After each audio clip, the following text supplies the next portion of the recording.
ఈరోజు ఎవరు పాదముల మీద మనం పడుతూ ఉన్నాం.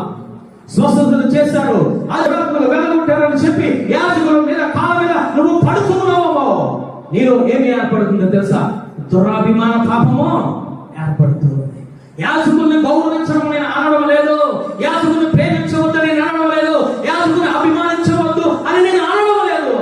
కానీ యాజకుల్ని ప్రేమించడం కన్నా, యాజకుల్ని అభిమానించడం కన్నా, యాజకుల్ని ఇదిగో గౌరవించడం కన్నా నీ కోసము ప్రధాన యాజకుడు ఒక ఆయనే షాలేము రాజు నీ కోసము ప్రాణము అర్పించి మళ్ళా రెండవ రాకడలో ఆయనను తీసుకువెళ్ళిపోవడానికి ఒక ప్రధాన యాజకుడు ఉన్నాడు.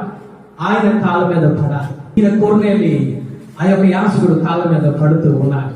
ఈరోజు సంఘాలలో యాజకులు దేవుళ్ళు అయిపోయారు, యాజకురాలే దేవుళ్ళు అయిపోయారు, యాజకుల కుటుంబమే దేవుళ్ళగా కొలుస్తూ ఉన్నారు.